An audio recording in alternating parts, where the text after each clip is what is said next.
Sunday, May 17th at the O2. Tip off at 4 p.m. London Lions versus the Cheshire Phoenix. Tahir, I'm a little scared. Number one offense in the league versus the number one defense in the league. 1 and 2. The fastest team in the league against the slowest team in the league, like in terms of pace of basketball. So it's like two completely different styles of basketball are going to come head to head. But it could be a long fall down, or they could just take that extra step.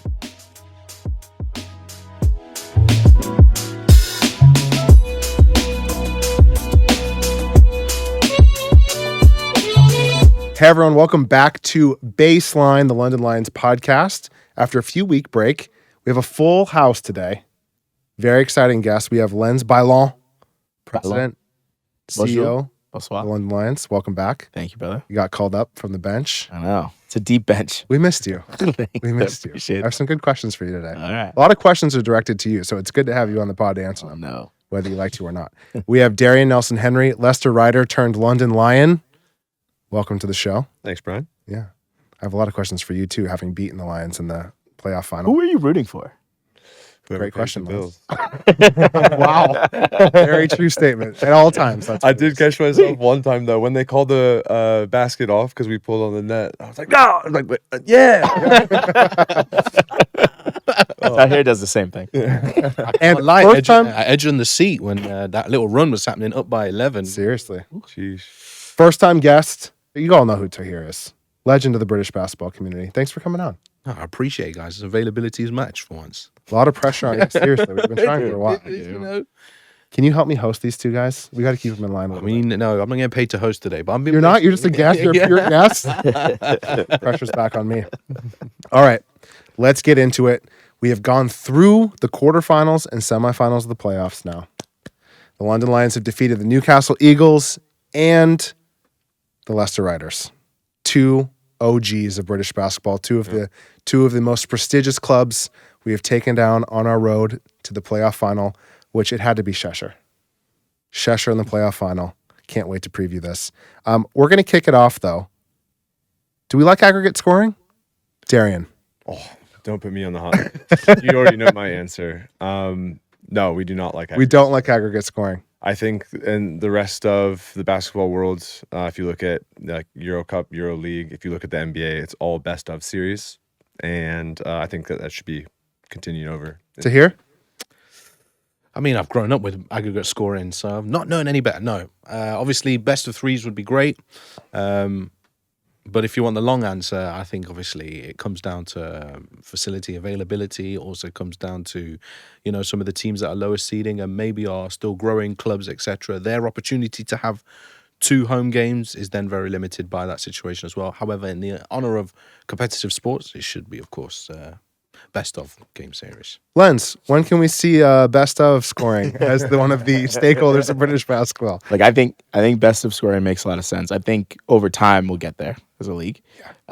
We just have to continue to build our audience base, build our fan base. I think we had a good season considering everything that's happened in the last 18 months. I don't think people recognize the SLB or remember that the SLB almost didn't exist. So for all the don't pull at our heartstrings. Right now, for all the recap episode next week.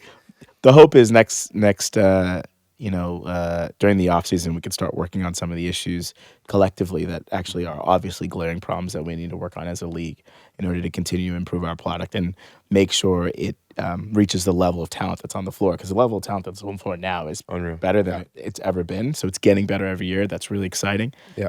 I'm actually the more controversial thing is having 8 of 9 people from my perspective in the playoffs. I think is a bigger problem. I think you got to have, I might get in trouble for this. Sorry, guy. I'd rather have a top 6 plus a play-in sort of 7 through 10. Or 1 and 2 seed get a bye, and then they play the winner of 3, 6, and 4, 5. Yeah, I think it would bring drama to the league. I agree. Getting into the playoffs should be a function of your performance, but I think every club needs the games, etc. I think it would be a really cool way of doing it. It's aggregate score is sort of down the list for me in terms of things that we need to work on, but we've got good, smart people working on it. I only say this because there were some good series, but both teams in the semifinals opened up to huge leads, both Cheshire and the Lions, which took a little bit away from the second games, but still very fun. The Riders put the Lions, to the test in that run. I think they were up, 11, 13? Yeah. So that's the only reason I say that. Aggregate's like, 18 point. I want a little bit more like, ooh, they can come back at any time. But we can move on from that. It's okay. It's okay. Like, just putting you on the spot there because you're on the pod again. I want to hear biggest takeaways. Tahir, let's start with you. Biggest takeaway from the quarterfinal, semifinal run for the Lions. I think Lions had a slightly easier route than the other teams. You know, Newcastle, they Which were is down weird bodies. to say with Newcastle and Leicester. Well, it is, yes, but obviously Newcastle down bodies. Yeah. So underhanded, you know, they had to play against the top defense in the league. And then Leicester Riders, everybody knows that they've been punching well above their weight since the challenges with the player change. And then, of course, with the injuries that they had. And then not also helped in the second leg, they didn't have Travis Evie as well. You know, Keedy Johnson coming in was a big-time improvement for them. Mike Journey, he didn't really do much, neither did Xavier Bledson. So it was really tough for them to really bounce back from that. I think the key thing is, really the key takeaway is that Lions had it a little bit, not easy, but they had the easier route, and actually that could potentially put them at a disadvantage, which I'm sure we'll talk about. Yeah. Were you surprised Cheshire handled Manchester so well? No, I think the last time that they played the London Lions and beat them, they really showed that their style of basketball has really clicked and everybody's bought into that product now and the way that they play. But I'm sure we can talk more about that later. But, you know, their run and gun, when they're hitting, they're a real big problem. That last play, NBA Street. Saucy. It was The English on the oop off the backboard. was pretty. It's, you know, a little bit of icing on the cake. We miss a little bit of that in the. As a Lions SLB fan, sometimes. hate that it was LaQuincy, but man, what a play. Great pass. All right, Darien. Yeah, Darien. I'm not allowed to say that. Bleep that out.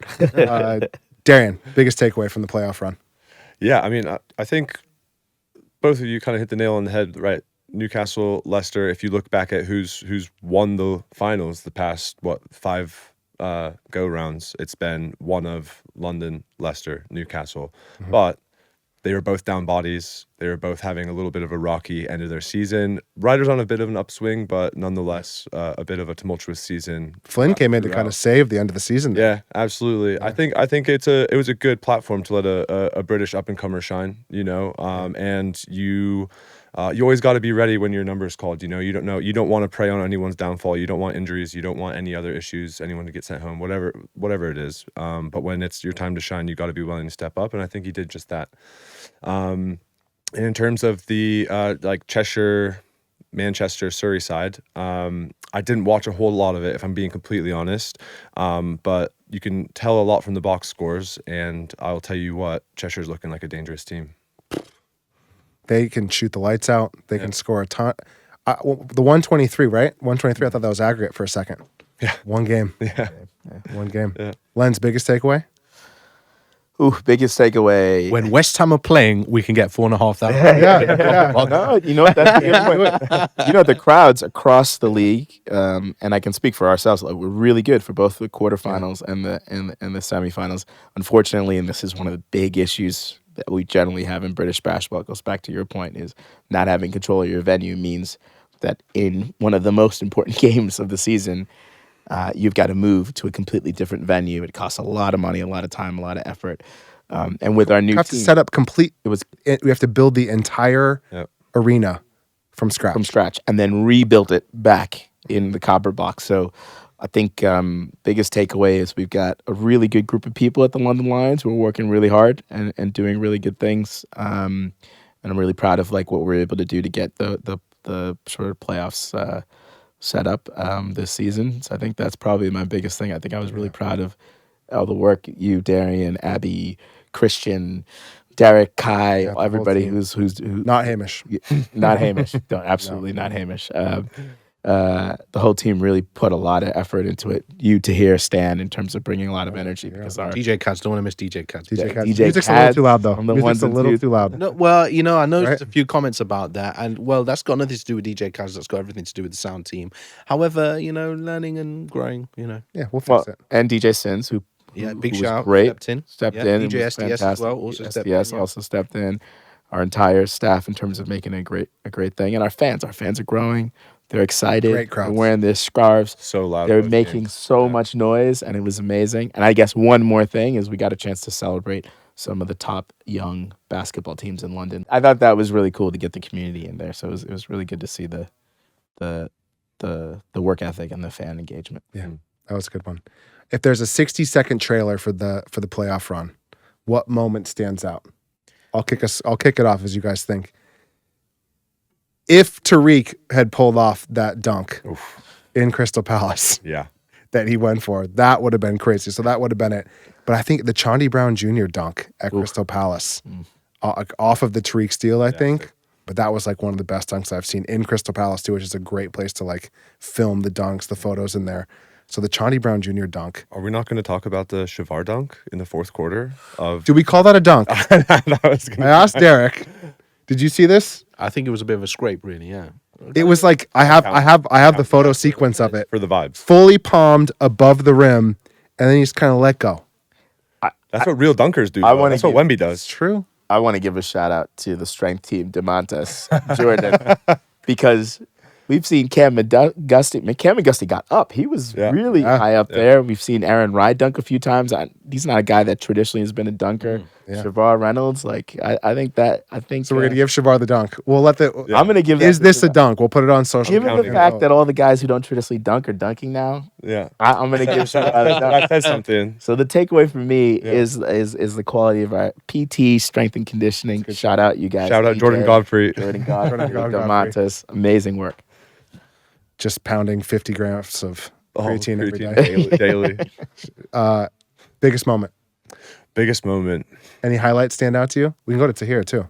No, I mean I said it jokingly, the Shavar dunk, but there is something about like something unexpected like that happening. And I went back and watched the game today, and I think that after that there were 3 shot clock violations that we forced after that.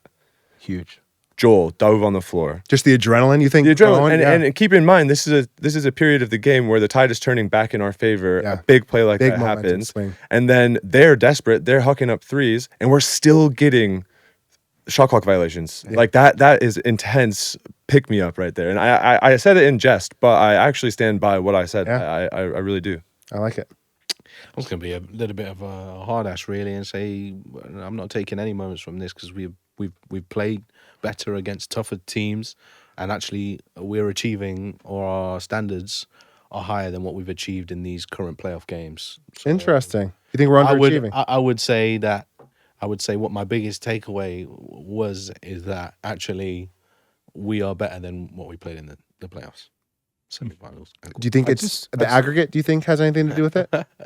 No. It's just, as I said, it's like hard to match up against Newcastle and Riders when you know they're down and they're giving everything. They're giving everything that they've got. They're throwing everything at you. Granted, and you still have to go out and win the game. But granted that the London Lions have been playing Euro Cup basketball with all the resources, etc. they have, they're capable of achieving more. So, What worried you? worried me about what? What were the red flags with the Lions? They're not achieving what they should. Well, the thing is that sometimes can be a little bit complacent at times. I would say that without a doubt. And On offense, um, just all across the board. just generally, times of complacency can happen offensively and defensively, but they do rally well together, and that's what's definitely towards the second half of the season has saved them. Of course, we've had moments in Euro Cup this season where, quite simply, we've choked. So we need to be in a position as the season progresses where we see out those moments, and there's rallies where we've fought back from and been able to then overcome the opponent and get our heads in the right space. So, yeah, I think there's more to come. That's my biggest takeaway. I just want to say that I think Tahir is officially a London Lion now. He's saying He's saying we. as we're talking about the London Lions. Is the podcast we? Listen, guys, we're here as a We're here together in this room right now. podcast, and I'm part of the team the whole season long, Yeah. And unfortunately, not signed for any other SLB team this season. And doing a lot of the Euro Cup. Yeah, well, that was great to see Euro, and also I felt really privileged to being able to see it through a neutral lens and call the games. Mouleri for 3. Bang! Yeah, you had some calls. Press. Very lucky. Didn't love that it was against us. Well, look, in a weird way, like even whether you're on the winning side of those moments or the losing side of those moments, brand awareness, right? So It's good that they ended up winning. yeah, and obviously Bourg-en-Bresse, they went on, EuroLeague team. to win. Yeah, EuroLeague Much team. to EuroLeague's dismay, I'm sure. Yeah. Besiktas, Yeah, Jailberg. But you know what? When we talk about all the benefits of having British teams play in Europe and getting these players to play in Europe, you don't think about we've got Azania and Tahir now Yeah. doing color comms in European competition. That's a function of teams playing in Europe. So the more the league continues to grow, the more opportunities there are going to be for lots and lots of people. The UK definitely punches above its weight. Oh, absolutely. EuroLeague for having no Yeah. teams. Like a lot of us work in EuroLeague. Yeah, I think two things. Mm-hmm. One, the office is in England, so Easy. you got to find commentators. Well, the IMG Obviously- offices. Yeah, and that's where the studios are. So obviously, that's Yeah. where we do most of the games. You know, some of the commentators are privileged to live in said countries where they can go and call the games live, or whatever. But you know, then that gives a great opportunity. It is an advantage for us here in the UK to get the chance to commentate on that level of basketball. Well, we have a lot of former Lions employees that work at EuroLeague now Yeah. as employees. Yeah. Derek and I have shot a lot of EuroLeague, so yeah, we're representing. Okay, we're gonna go into some awards for the playoffs. Glue Guy Award. Who kept the team together? Glue Guy. Tahir, you haven't heard these yet. Yeah, well, Glue You know Guy what Glue Award, Guy man. is, Like Courtney, man. Tower Boy. Courtney Glue Guy Award. Okay, I'm My noting it. guy Courtney. keeps your no, not respiration. It's your perspiration Inspiration at in bay. check. That's right. And hydration. Big shout out. And hydration and perspiration. And just Technician. Just What a guy. great guy. Good energy on the Brings the bench. vibes. Brings the vibe. Love it. Glue guy. You know? It's a good one. That's a really good one. Lens. Oof. Should we do one on that? I'll do one staff and two players. I have a staff one too. Ooh. Okay. I'm gonna On three. say One, two, three. Chris. VP. VP. Yeah. VP has got like I did staff. oh. What'd you do? Coaching You did staff. coaching staff. Oh, I did it. I did front office. Go ahead. enough. Who Oh, VP? In terms of staff, I agree, Chris, with that. But VP on the coaching staff because he's just got, he's got that positive energy. Like he's just such loves to teach. I just really like his whole vibe. Yeah. I think we have an amazing coaching staff in general. And then I guess I got to decide. It's between Aaron Rye and Shundi Brown. Aaron Rye because like every time we need a bucket, every time it seems like guys maybe are hesitant to go up against the zone, Aaron just attacks. He's attacking. He's attacking the rim. He's at the rim every single time, and I think that gets everybody excited. And then people start feeling that way, and they start playing a little bit looser. I think he does that a lot, and I just think Shundi Brown because he is so consistent. He is a machine. Offense, Effort-wise. defense, The effort's every crazy. single game. There is no letdown with him, and you can't be on the floor and not be really sort of like excited about. He does not care about aggregate. He's playing every game every game like it's like his he's last. 20 points down. Yeah, Aaron Rye, you might have seen this. The change from the beginning of the season to the end of the season really felt like he started to get that SLB MVP type mentality back again. From SLB MVP to MIP this season. Right? In some respects. Yeah, But I just think because the change from the start to the end is I just think he needed to find his feet in a system that was much deeper than he's played in previous years and under a different style of coaching. where and minutes are confidence. Yeah, And confidence and, too. and I think like I was speaking to Coach Sabonis in the press conference. I asked him a question, which is what was one of your biggest learnings from this season? And patience was something that he spoke about. I don't think he was really patient with the players at the beginning. So that led an element of fear factor for players this season. So when you make a mistake, Sabonis is animated. So you always kind of look to the bench to see what his reaction is going to be. And Aaron kind of got sucked into that early on in the season. Then later on, learned to feel like, no, I own my decisions. And actually Sabonis respects him more for owning his decisions. Because when he trusts himself, he's doing the right thing. Yeah. We had him on the podcast earlier this season, and he was kind of like, I'm on the court now with Cam McGusty and Joel Scott and all these, Dean, and these guys have played in these places. J3 played for the Lakers, and it's like, oh, okay, you're getting a little bright-eyed. And I think by the end of the season, he's like, oh no, I deserve to be here. I deserve to be here. Yeah. Really good glue guy. I like that one. Yeah. Darren? Yeah, Chauncey was going to be mine. I think. There's a guy that you can put on anyone just about on the opposing team. He can guard 1 through 5 because he's strong as an ox and he's going to hustle for everything. He's crashing boards. He's doing all the little things, and that's what you want out of a glue guy. You could say I'd make a case for Joel Scott as well. I think that he makes a lot of energy plays. I'd make a case for Dean too.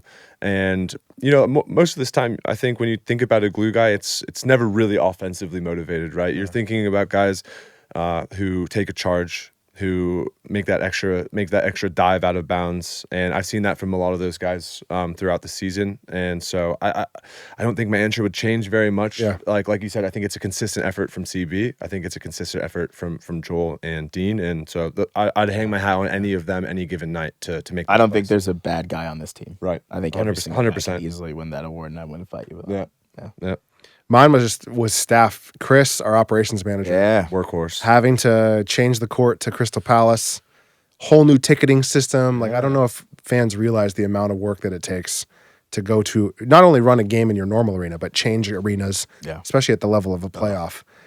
So shout out Chris. Like he hasn't stopped working. I don't think he's had a day month off straight. in the last 2 weeks. Yeah. Yeah, at hopefully. least. Well, he didn't even introduce himself to me until like 2 weeks ago. So He- you know, At He was Crystal Palace, working too hard. yeah. he was Forrest Gump at Crystal Palace. He was just running. He did was 30, never 36 not running. 36,000 steps. Just I got there sprinting super around. early, like super early, because I shouldn't admit this, but I thought the game was at 4. Yeah. So I was there at 1.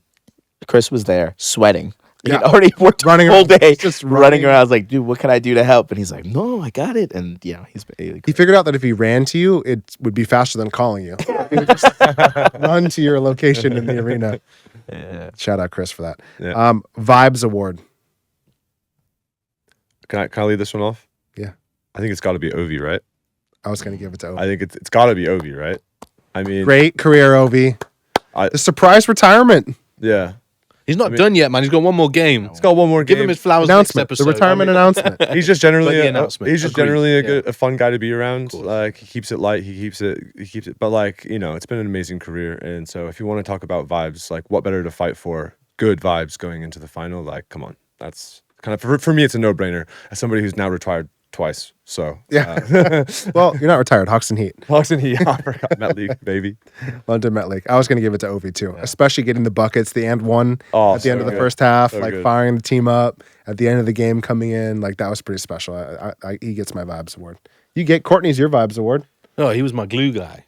Yeah, but you said he had great vibes. He's still got vibes as well. You got to have But vibes to be a glue guy. Primarily glue guy, secondary vibes guy. Well, yeah. I So mean, who's your Vibes Award? well, I'm going to carry on with the theme of supporting cast for this season. And, big shout out Stan and Cads for their vibes this season because They did a great job this season. Yeah. look, I've seen their journey from the beginning, helped open the door for them to come into the London Lions because I knew they had every potential to kind of personify what it means to be part of London basketball culture.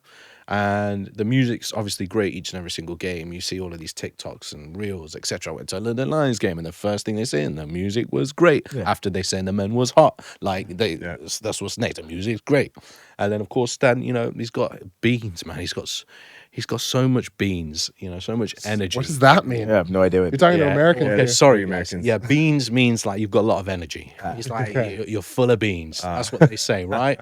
I think baked beans giving you energy. And Yeah. right. So Stan's got and of course heaps of enthusiasm as well, and it's able to be connecting with the crowd. I was once the same kind of mentality Stan was, and now I'm just getting a little bit old. I feel a bit grumpy sometimes, but I'm glad that. So young. Well, I think so full of I think hope Stan and being there, dreams. Stan being there allows me to be grumpy Yeah.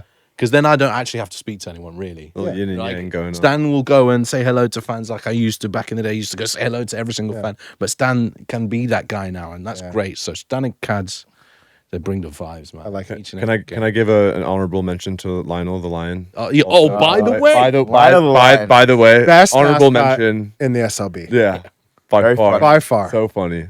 Very funny. And you Great spent dancer. 45-minute train ride home with him. So Yeah. you got to know him personally. After under the mask. After the quarterfinal. Under the mask. Quarterfinal. Yeah, under the mask. he's a pretty crazy guy, That's- Great Yeah, dancer that's too. new podcast series, Under the Mask Under with the Lionel. I know. Massive Zalgiris fan. Yeah. His wife's He- Lithuanian. I heard he wears a Zalgiris shirt under the thing. kit. I'm like, we Every gotta time. get him a Lions. Yeah.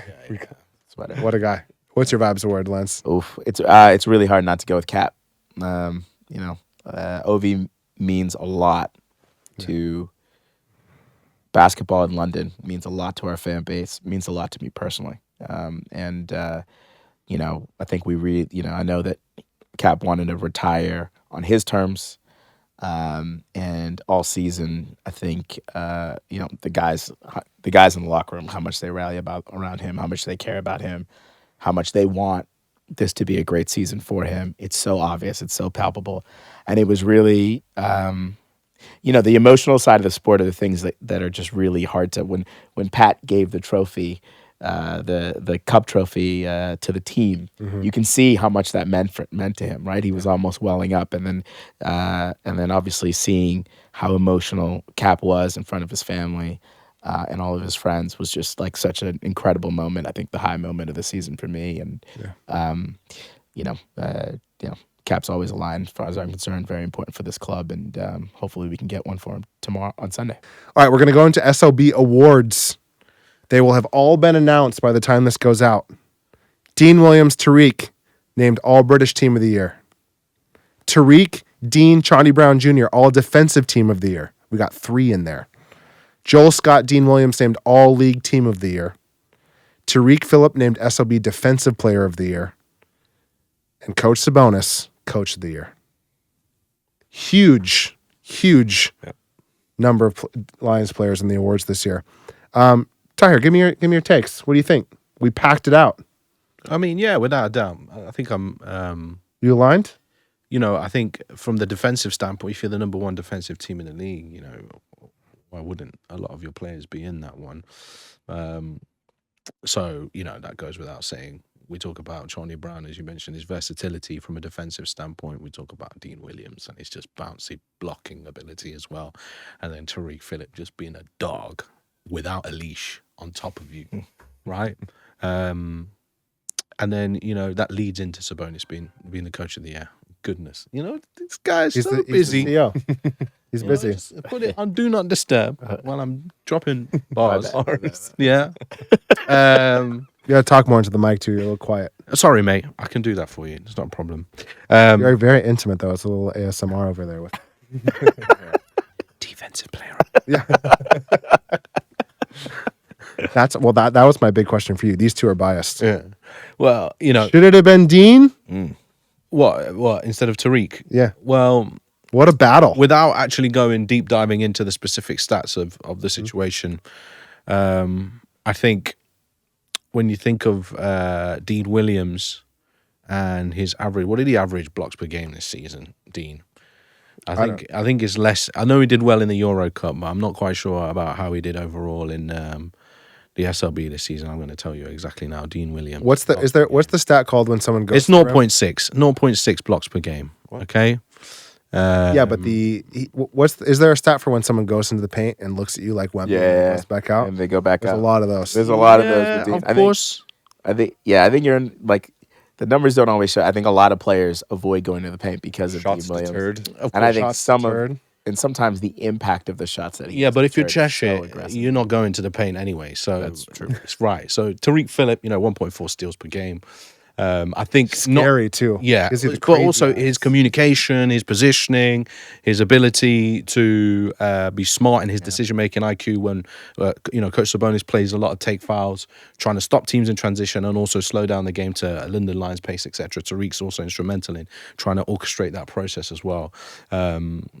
And some of the best players in our leagues are probably in the guard position, so you have to give it to Tariq. The perimeter defenders are taking these awards from the centers. Yeah, because big guys, new game. They cost too much. So it's a new game. All right, I have some pointed questions here. Lenz, Charlie Brown Jr., All Defensive Team of the Year, late season signing. Yeah, talk to me about that signing and what impact it's had on the Lions. I mean, we were at the point where we absolutely needed somebody to come in. What a signing. It was an incredible signing.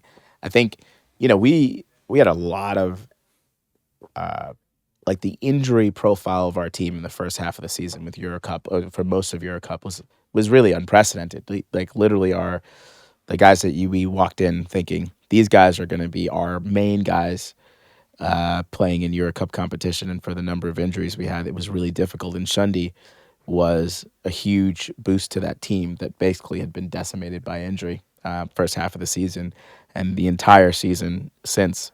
has really been that consistent workforce of the club. So he's been really incredible for the club, and really fits the identity that I think Coach Sabonis and Martinez want to have for this club. Hard nose, work hard every day, do your job, don't complain. Yeah. He's a silent assassin. Just an incredible player, and I think that kind of, my hope is like the kind of togetherness that we're getting from the players, the defensive intensity, the increased attention to detail. When you're in there with Sabonis, even when we're up, Sabonis is talking about the players about how you can get better, because this is about how we can elevate the club to the next level. There's a broader set of expectations that we have as a club, and I think Shundi has been an important solid piece as a player to really exemplifying what sort of Martinez and Sabonis want on the basketball court from my perspective. So Really good been an culture fit. impressive, amazing culture fit. Also, It's not easy coming in. terrifying when he's going at you full speed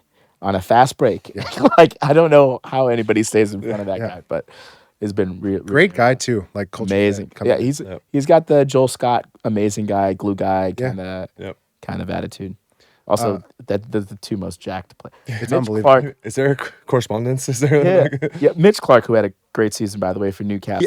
He did. He had a fantastic season. We had some fun with Kai with that. We did. Kai Johnson or Good scout, maybe. maybe Yeah, he's a who good knows? scout. But he's going to the basket in the semifinals, and literally, Joel's quicker on his feet than you think. He slides, he gets in front of him, and he smashes into Joel. And I'm talking to Coach G. He goes, "That is like a brick wall." and I was like, "Yeah, you're right, Coach." And then he's just winded, and he sits on the bench. It's really between Shundi and Joel, like that. Yeah. That's just ridiculous physicality on that team. Terrifying. Darien, before you were washed, you were all league team of the year. Twice. How do you like that question? Twice. At what point were you washed? At what point? Pre-washed, all league team of the year. Yeah. You're not washed. No, maybe a little. Hoxton Heat washed. Yeah. I think he's hang dried. I think that's good. That's good. I'll take that. Actually, though. It's a long season, man. It's a grind to get through. We've been playing since September. It's May. What does it mean as a player to make that all league team and get that kind of recognition at the end of the season? Yeah, I mean, everybody wants to go out there and get selected at the end of the year, on a personal level, right? But I mean, what's reflected in the 5 who made it is, more often than not, it's a team thing. Yeah. If you're struggling and in the bottom of the table, you're probably not going to be on that list. Yeah. 2 Manchester, 1 Cheshire, 2 Lions. So You know what I mean? top of the standings. So I mean, it feels good on an individual level to be up there, but I think to be able to like share that with your teammates, and especially in our case, multiple people being on that list shows just what caliber of a team that is, and I know that that's what I appreciated when I made that list, and it's a reward. It's the fruit of your labor, right? And it's something that a lot of these guys have been playing since they were 5, 4, 3 even years old, and there's not a lot of times when you get selected as an all-star, and especially if you want to keep pushing yourself to the highest level that you can possibly be, the next level, it's going to be harder and harder and harder to become one of those names on that short list. Yeah. So when you can get on that list, it's got to feel good, and it's something that you're always striving for. No, that's great. My last question was for you, Lenz. Just for the fan perspective, if you're a free agent kind of looking where you want to sign next year, and you see that the Lions play so many players made the all league, different teams, defensive player of the year, does that have an effect on like our ability to attract talent? Can you give us a little perspective there? I mean, I think our ability to attract talent are a function of the fact that we've got is a function of the fact that we build. If you build the right culture, if you treat the players like professionals, you make sure that they have the appropriate physio, strength coach, you take care of their bodies. All of those things are sort of table stakes and really important. I think players also care about the level of competition that they're playing in. So playing in Eurocup allows us to get those players. And I think being a London franchise on top of that is really helpful. So I think the last 4 or 5 years, we've cultivated an environment where I think most players want to come back. Some of that is because we're in London, but I think some of that is just being English speaking, and you can have that same effect if you're in Leicester or Newcastle or some other places. But a lot of it is about the professionalism in terms of how you're taking care of the players, how you're taking care of the body, their bodies, the quality of the coaching, and then obviously the kind of the competitive games they're playing. We've got guys. I think one of the things that's really great about the Lions is over the last 3 or 4 years, we've got guys who I think have come into our system and gotten better. Whether it's Kieran Sandy or Matt Goodwin or all all kinds of guys. Jordan Williams came in with us, was an amazing help practice player and played in a couple of games when we needed a spell. Got himself back in shape. So I think it's really about the culture you're building as an organization, and then also the culture you're building as a league. And one of the nice things about the league this year is we've seen more teams play in the ENBL, which means more, finals. Yeah. So, us playing in Euro Cup means, like, if you're Max Jones, you're getting tape against a Euro Cup team that's going to help you with your next job. Hopefully that next job actually stays in the UK as more teams progress across the European ecosystem. I think, I think having several teams in the ENBL and having 2 teams, Newcastle and now Manchester, doing really well in the ENBL, all bode well for the league as well, because I think that's the other piece that's really important, is the quality of our league up and down the board. So you think it's a free agent sees Shavar dunk and they're like, if they're letting Shavar dunk, we're getting Shavar dunk in. We're gonna go. I think a free agency is like, this is London. It's English speaking. It's easy. It's got a good culture. Yeah, that's good the PR performance, answer. and That makes sense. Playing in Europe. Thanks, Lenz. Right. It is, but it true. is the answer. Yeah. How would you actually? You played. How would you think about it?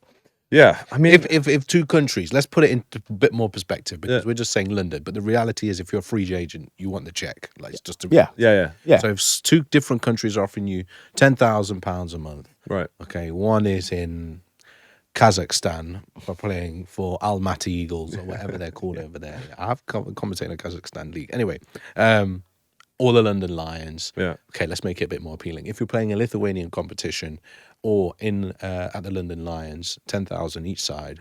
I'll preface this by saying I've played in a lot of random places, and it might not seem like it, but I do a lot of research, like, before I go. Like, Darien, why did you play in Bosnia? Well, they play in ABA League, There's all these things that you're ticking off your list. Like, well, I wasn't going to Bosnia to play in the domestic league. I was going to play in ABA League against the top Balkan talent, And, like, there's all these little things. Why would I go play in the SLB? Yeah, because we're playing in Euro Cup. You know what I mean? Like, so all of these kind of things. And, like, obviously, like, I went to go play for Riders because they had a history. I think a year or 2 before I played at Riders, they were playing in the Champions League or playing in FIBA Europe Cup. I'm not sure. But, like, these kind of things, that's definitely, absolutely a CV point that you want to have. The money speaks for itself, obviously. And then there's the quality of, I call them, like, quality of life things. If you know a player who's been there before, you ask them, did I get a car? How was the flat? Did we get food? Like, and all of these kind of things, those are the things that kind of start to tip the scale for you eventually. But I'd say, yeah, it's like money and CV first, and then quality of life is second for a lot of guys. And some people just want more of a cushier, maybe, gig, and they take quality of life over the money, the trajectory and the money, but I think it's quite rare if I'm being quite honest. And this is the basketball stuff aside. Obviously, this is just the intangible off the court stuff. Not like the basketball obviously plays a massive role as well. Like, all right, we're gonna move on to the finals. Sunday, May 17th at the O2. Tip off at 4 p.m. London Lions versus the Cheshire Phoenix. Tahir. I'm a little scared. Wait, is there a question? Or do you just want me to just talk? I'm a little scared. Pause. Forget the Lions for a second. Yeah. Give us the case of how Cheshire can beat London. I mean, we've seen it already once, Meaningless end of season game. But it's This is the final. It's not. It I matters. thought you were referring to the trophy final Well, a couple of years back. the thing is, it's like we can refer to other organisations, Leicester, Newcastle, Cheshire, etc. But by the players aren't the same, so it doesn't really matter as far as I'm concerned. Yeah. Until we can have some continuity of players in this league.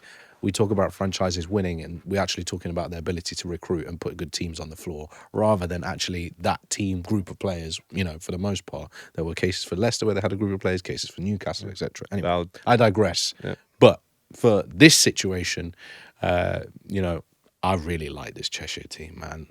And I think Sarunas Jasikevičius said in relation to comments about Europe and the NBA.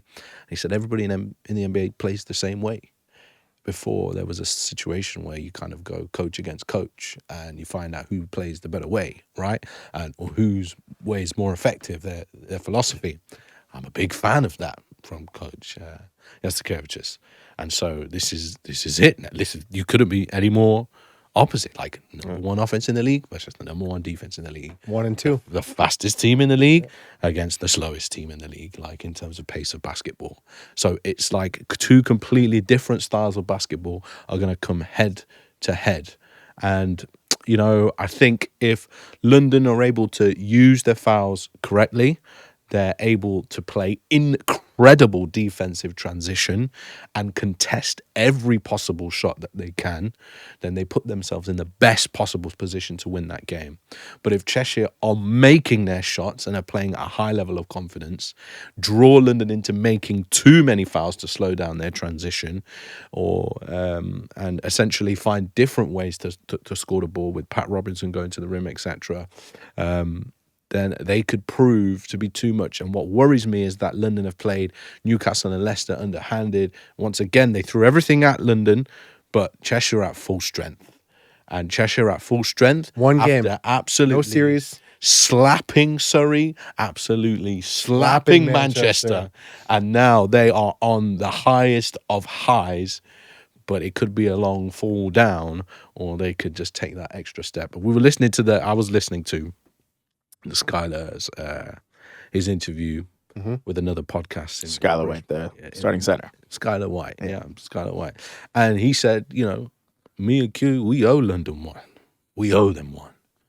And so I think for them, you know, going against the fact that I said there wasn't much continuity in squads, those two, you know, they have that continuity element, and they really feel like this is our time, or the train is going, and it's going to take a lot to stop us.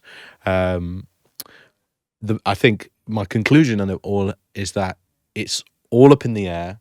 People think that London just have the heavy advantage, but I actually think they're going to meet in the middle, and it's going to be a great game of basketball, and British basketball's the winner. I think that London's obviously the favorite. Euro Cup team, number one team all season. We were a little bit similar situation when we played Darien and the Riders. Mm-hmm. So, Darien, what was that attitude going into the final where you know it's one game? You guys didn't seem intimidated at all. This was the Gino Crandall, you know. What did you do to approach that game? Did you feel intimidated? Did just give the ball coach to Gino. come in? Yeah, just damn, like, what a player. What things did you grab onto that, like, go, no, this is one game, we absolutely can do this? What kind of confidence did you bring in? Yeah, I mean, you said it just a moment ago. Like, it's one game. Anyone can win one game. And we've seen it happen at various times throughout the season, you know, like there's been some upsets, and you know you're going to face them a couple more times that season, so maybe it's not as big. This is the biggest deal. Mm-hmm. This is the only deal at the moment. And when Gino and I won it down at the O2, and then the rest of the guys, don't get me wrong, it wasn't just the two of us. I'm saying, because you said Gino, I had to. Big shout out to the Gino. Yeah, shout out to Gino. Defense, I think, was what we hung our hat on that year. Yeah. And I think if I remember correctly, we did have the best defense in the league that season. And I will tell you that in an 0-2, one game, all the marbles on the table, defense is what wins it for you. It's a weird environment. You're not used to playing in it. It's a one-off. The lighting is different. The spacing behind the basket is different. There's 15,000 people. Some like you, some don't. You know, there's a lot going on, and it's a lot of fanfare around the day as well. You don't get your normal routine. You only get 45 minutes to warm up because the women's game is before you. There's a lot of variables that go on, and it's easy to have an off night shooting. But if you've been playing strap up defense all season long, I think you're giving yourself a pretty good opportunity. And you know, like finals again, it's a big deal, and there's a lot of adrenaline going. There's more wiggle room on the offensive side to drop the ball, like no pun intended, than there is on the defensive side, where you've been holding true to yourself like throughout. And yeah, I think that bodes in Lions' favor. But I also think, as Tahir said, Cheshire is a scary team when they're clicking, when they're running, when they are playing fast and loose, which they have done all season. I think that's one thing that you can give Ben Thomas credit for, is that everyone has the greenest light I think I've maybe ever seen. They did an NBA Street to finish the last game. They did an NBA Yeah, Street to they finish the did. last game. And like, if I'm being honest, like, do I think that style is necessarily sustainable? My personal opinion is no. I'd much rather play for a Sabonis team, which is a little bit more rigid and European. Is that due to centric. your fitness, or is that just... No, he wasn't washed then. Also, maybe because I can't shoot, so that could. But no, I just mean in the terms of, like, you're thinking the game a little bit more. It's a little bit more high IQ. You're having to use your take fouls. You're having to switch up defenses. You're having to think the game a little bit more instead of just this free flowing style of offense, which Cheshire is finding a lot of success in at the moment. And that's no disrespect to Cheshire in any way, saying that they're not thinking it. They're making their own decisions, but it's just not the style of basketball I'm used to playing. Lastly, I just want to add in there, like, London have had trouble this season at times playing against the zone defense. Cheshire don't play too much zone, Yeah. But they can play the zone. I had that in my notes before this, actually. So I'm intrigued to see if Coach Ben decides that, actually, you know what, let's test out a zone. Sprinkle it in. Some challenging moments in the game, right? Let's throw this in there and let's see how they deal with it. We were nerding out about this matchup, were, so yeah. I want you to kind of. Well, I have scouting report questions for you. Yeah, I'll just touch on the zone topic real quick, because you generally run a zone, right, if you want to slow somebody down. You also play right into Lions' hands if you play a slow game. The one thing that Cheshire has going for them is that run and gun pace, is that fast. Can you catch up with my 133 points that I put? You know what I mean? So by slowing the game down to run a zone, you're actually kind of like playing into their favor. Maybe it's a better half court matchup for you defensively, but at the same time, you're then taking away your running abilities and kind of what makes you have the success that you've had. That's, and I don't know what he's gonna do, but I was like kind of mulling it over today, and I think it's a sticky one. Well, that's what I want to ask Lenz. What matchups do you think are the most important during this game? What are you looking forward to seeing the most? The LaQuincy Tariq one, the classic. I love it. Any others that you're kind of looking for? I don't know if I'm necessarily looking for a matchup. I mean, the identity of the club has always been about defense, and to the extent that we have struggled at all is the sort of relatively less structured. Like, in no basketball game do you expect somebody to take a shot within the first 3 seconds of the shot clock. It's just not normal. And so I think it's going to be really about real attention to detail. So I'm looking, I'm just, by the way, stealing this from our coaching staff, but real attention to detail, really, really focusing on getting up and playing defense immediately, keeping the pressure on them. As soon as they get back at half court, don't let it fly, because the shot that you don't think they're going to take, That's exactly they the will one they're take. gonna shoot. And it's just a one-on-one game. Yeah. And that is very, it's a hard thing to adjust to. It was a hard thing to adjust to back when we played Cheshire and they won in the trophy final a few years back, and then Sam Decker hit that crazy last second three to win the final. It was a hard thing to adjust to then. It's a hard thing to adjust to now, because we play more of a structured style defense and offensive game that's more that people recognize. So what I'm looking at isn't necessarily a matchup, and I'm not focused on what everybody else does. I'm really focused on, are the Lions going to play Lions basketball? Are we going to play defense for 40 minutes and meet them at half court and get in their faces? Yeah, and we've proven throughout the season, that Lions style of basketball works. Yeah. It works. Defense wins championships. It works. So And we have Aaron Ryan now. and now we have. By the way, that's not what Cheshire's done is worked. Yeah, right? yeah, it's also worked. Yeah, you're right, It but, has worked this season. It's a different style. But Yeah. I think at the end of the day, you can't change who you are. My Celtics did that in the playoffs. That's true. Cheshire kind of reminds me of the D'Antoni Suns back in the day with like Steve Nash and like they're Amari breaking British Stoudemire. basketball, breaking the NBA. Yeah, well, that's kind of what it was, So in a league that 7 already seconds or less, Phoenix. in a league that already plays faster than normal European basketball, normal in air quotes, European basketball, for you to exceed that norm is pretty crazy.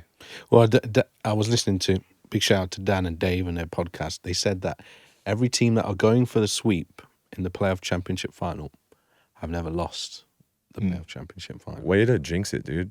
Well, that's my question for you is My question for you is: Dan a human version of AI?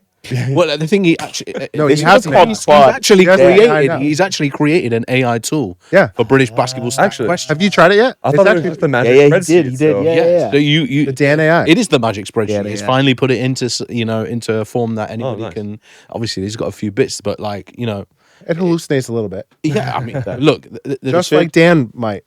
the thing is, It it's- needs to hallucinate to a David Forrester Yeah. classic rant. I think that is Well, look, it's very hard to come by passionate individuals who are willing to put that level of time and effort in. Yeah. And we're very fortunate to have people like Dan in our country. But obviously, there are David. other people like Dan in other leagues, in other countries, and probably in a greater number.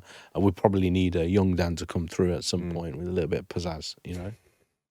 You saying Is Dan, that- are you saying Dan doesn't have pizzazz? Dan's style is like shots slick. fired in less than Nah, Dan's style is like the OG. You know what I mean? Yeah, He's yeah. got his pimp stick. He's there in the corner. You know Are we what I allowed to mean? say You pimp don't. stick on the You don't podcast? mess with that, and you need. Dan Rutledge with the pin stick is hilarious. Well, there might be photos out there with him already with a pimp stick. I'm just saying because I know Dan for a long time. In fact, he lives around the corner from me. But Is that you? huh?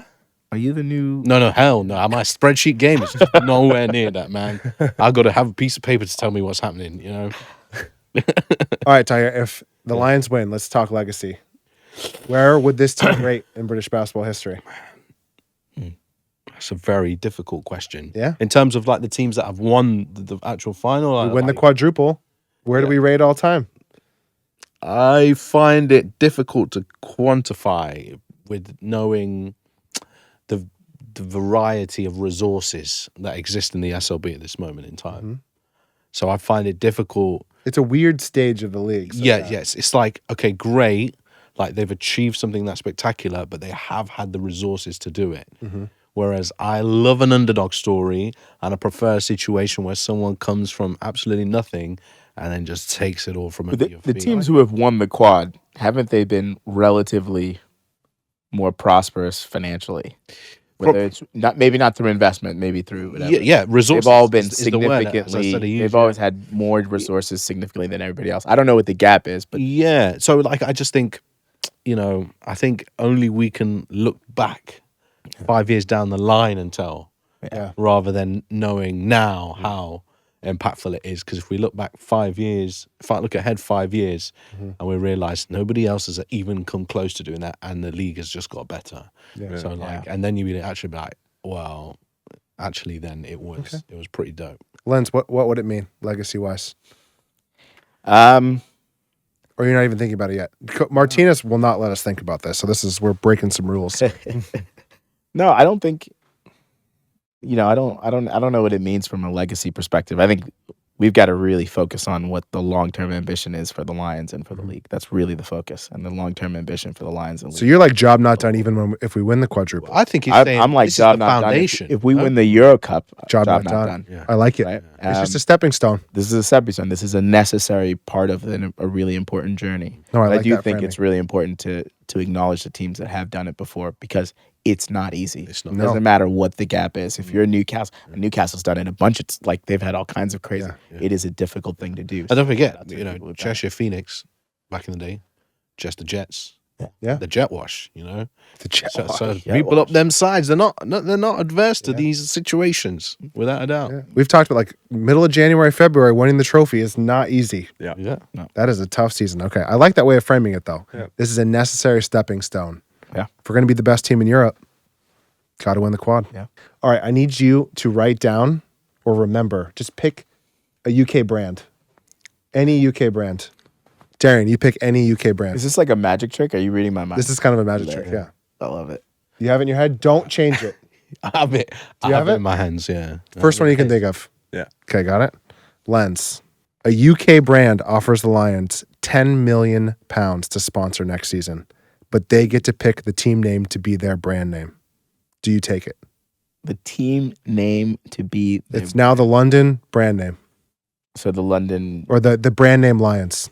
Jordans. Is that what you're saying? Yeah. The Jordan Lions. The Jordan Lions for £10 million. Yeah. I would seriously consider it. All right. Pick Tahir or Darien for what the new team name is. Tahir. I don't know why this came to my head, but it was Mr. Muscle, which is basically, Mr. Muscle Lions. which is basically like a cleaning spray. And every Sunday when I was good one. younger, my mum made me clean the house. We'd all clean the house together, and Mr. Muscle. The Mr. feel like- Muscle Lions would be lit. That would be good. I feel like Jordan and Jordan DeMontis Crawford. would love that. Mr. Muscle I was Lions. thinking the same. That's great. It's like the Ratio Farm, right? Ratio Farm. Ratio Farm. Ratio Farm Ulm. Yeah. What was your brand? Just got to Mine was Walkers. Walkers, Potato the crisps. chips, the crisps, yeah. A little Walker's bit Lions. challenging because Walker's is from Leicester. You know, yeah, the factory's in Leicester. You know what? Somewhere deep down, I knew that. Yeah, The brand I had in my head, because I thought you were going to ask, Yeah. it was Cortez, because I would love to do a collab with Cortez. Cortez. You think British brand and you think Cortez. I think of Cortez, isn't it? Cortez, give us Like a it. shout out, Cortez. We would love to have. The I mean, MCs, I think the it makes a announcers, ton of we'd be sense. dripping head to toe, wearing all your Dying. finest. Yeah. Which player in the league right now is most likely to be a EuroLeague player within 3 years? I got mine. Or are you just saying them out loud? Yeah, say it. Joel Scott. Joel Scott. I think it's Joel Scott. Our jury's out, man. I can't think of the last British player that's been in the Matt British Morgan. basketball. Yeah. To be fair, Matt Morgan, yeah. Yeah. Matt Morgan. Doing well. Yeah. Parker Jackson Cartwright played here and then went. Yeah. He went over. Yeah. I think Matt Morgan was for the first one in a long time. Yeah. If I'm honest, but yeah, I would have to agree, Joel Scott, just in terms of his size, Age. etc. I'd like him to be a bit. He's quicker. young. Age. I'd like him to be a bit quicker. Age was, he a pulled factor his- for he me pulled too. his quad in half, his hamstring in half. I mean, that doesn't mean I doesn't want him to get quicker. You know, I want him to be quicker, and then Lens. Just stronger. yeah. Well, I feel like he can. If he needs to get less strong. He can deal with the physicality of the Euro. I just want him to be a little bit quicker because he is a bit undersized for his position in the Yeah. Euroleague. Yeah. Oh man, let's hope they play for the London Lions, whoever they are. Yeah. If it's every Lion. everybody, every London Lion. Let's We're hope. just scouting for the teams in the Euroleague. I think that's my answer. There's so many guys that I think still have room in their game to grow and have potential. I mean, I love my guy Shavar. Tariq's been playing for a while. Maybe that's a little more difficult given his age, but to me, he's the hardest. Yeah, I went young guys. Dean Williams, British guy, I think has all the athletic tools to do it. Hits the 3-pointer consistently, and he might be able to sneak in there. Cam Muzasi can cook, bro. No, Cam. Cam can cook. It's really hard to he can. stop him in the midi. Yep. I think it's really hard. I mean, Joel Shavar from enough time to do it. How old is Shavar? Is he younger than? I think he's young, right? Yeah, I think they're both Okay. quite young. But yeah, we He's have always younger than I think. a lot of good players on our team. You are the SLB commissioner for a day, the Adam Silver of the SLB. Who are you talking to? all of it. All Is of you. me? Oh, Yeah. okay. Yeah, I think that's you all. guys should answer this question. Okay. Yeah, fair. You're SLB commissioner for a day. You can introduce one rule change. Oh, there's so many. What is it? That there's an SLB commissioner for the rest of eternity. Oh, you just make that the role that That's- continues. You're Look, asking for more wishes. I am sure every single club has every good intention of trying to make the league a better place, but it's hard to do so when you have your own club's ambitions that you want to achieve at the same time. And if any owner tries to tell you, no, I just don't think about my club. No, like every owner is going to have that. It's just instilled in you. You own a club, you want to have the best possible opportunity and succeed in the league. And, I think that the league is only going to progress to its full potential when we have an independent SLB, highly qualified, highly appropriate individual as the commissioner. I like that answer. So you're like my parents are from Haiti. You're like a dictator. What we need is me to be dictator. the commissioner forever. Not necessarily if I was the He said you're the commissioner for the day. You just hired yourself for no, perpetuity. I wanted to create that role of, I would be like, Yeah. that commissioning role would continue. Yeah. I don't want it to be me. I want it to be somebody else who's very much qualified Fair enough. to do it. Darien, I have one day, but I can make as many changes as I want, or can I only just you can make one change just one change? and it's implemented going forward. No more aggregate.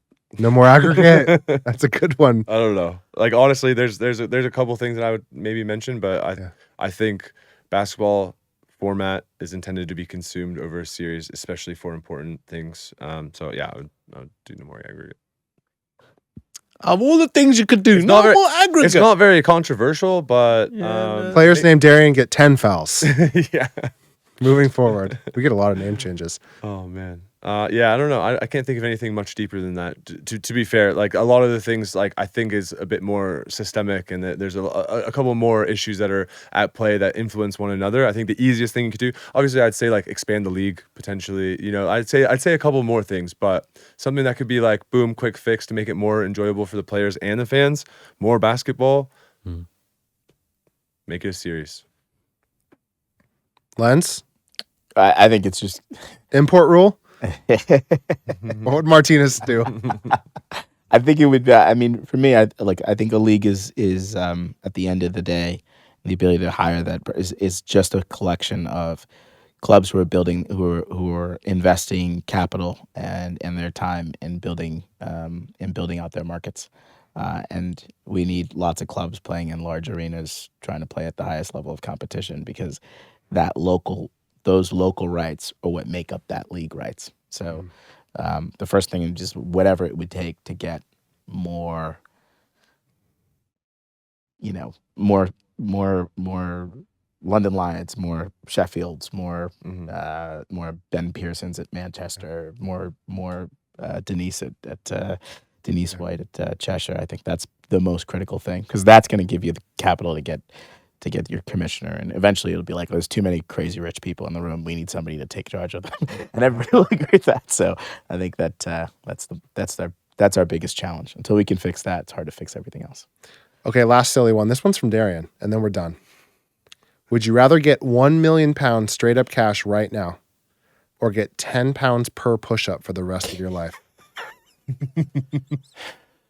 I am 100% taking that 1 milli. No. Yeah. Are you crazy? Why am I doing push-ups? You only have to do 100,000 push-ups. Yeah, but listen, I don't know about you, Darien, because I could flip $1 million and make more money out of that. But doing it over like 10, Think of the health. like now, I could do like 20. Yeah, it's 200 quid. All right, great. But then my arms are gonna hurt tomorrow, and then what? You know, And then you You're do the rest 20 of more your the next life. day. And the the next rest of your day. life. you can flip that milli. I don't know about you yet, And but your fitness level would be insane. in Leicester, yeah. £350,000 could buy you a nice 4-bed house with a big garden. Right? So I don't know what you're thinking about London terminology here, but there's a bigger country out there where that milli can go a lot further than you think it could. We'll get you a studio in Notting Hill. You know, To be fair, my thinking was like, if I take that million right now and I put it into like the S&P 500, and that recurring interest, like, well, how far is that going to get me? Probably quite far, to be honest. So you'd be playing catch up for the amount of time it would take you to do 100,000 press ups. you hire PT, you're good to go, man. So I do see the logic, but I want to earn it. You know, I want to earn it. I want to have that motivation every single day. You're cranking out 1,000 push-ups. You can't feel your arms anymore. 1,000 push-ups a day?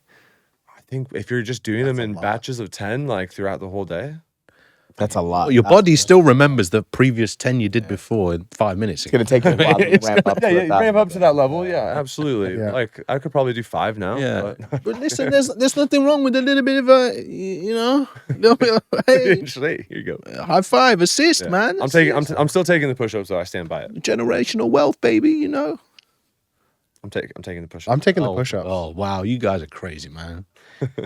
I think it's great. Not much efficiency in that. Hopefully I'm alive for a lot longer. So that's a lot of years to do push-ups. And I'm going to be jacked. Yeah, Because I have an incentive. You're gonna be jacked. I have an incentive to do I have to push-ups. do the maths on this. How bad would you feel if you actually didn't do the push-ups? Yeah, and you're like, or I don't know, You're on like vacation. carry your rotator cuff or something. You can never do a push-up again. All right, listen. If you do 100 push-ups a day, £36,500, right? Like per year, that's just a normal salary in London, no, of some description. And that's not a normal salary. And that's how many? That's 100 a day. Just 100 push-ups a day is £365,000. 36,500. 36,000. 100 a day. Yeah, but 100 a day. You're only doing 100 a day for like the first month, and then after that you're doing 150, and then after that you're doing 200, and then after that, by the end of the first year, you're doing a genuine 500 push-ups a day. What if we switch this for made shots? Oh, like, We've done the free throw one before, and I would absolutely. I'm shooting all day, man. free throws. Shooting Oh, you got lights it. out, man. I think I've seen you shoot, Tahir. I could shoot. He's a shooter. I could shoot, mate. He is a shooter. I we can't go. move. I but have can shoot. disrespected the game, but you're a shooter. Yeah. Shout out Leicester Walking League. Yeah, Leicester walking basketball. Yeah. Wow, big shout out to them guys there. All right, that's our show. Let's end on that. Yeah, too many Leicester references. Thanks, Sorry. everyone. Yeah. Hopefully, we see all of you. You better be going to the game on Sunday. Yeah. 16,000. How many do we get? O2 Tens Arena of thousands. there. I It's would going to say. be, I think it'll be close to sold out at the moment. So gonna be amazing. League's done a good job in terms of getting that packed. Yeah. Well, thanks, guys, for joining. Thank you We'll for see having you on us. the next episode. Cheers. Thanks, guys.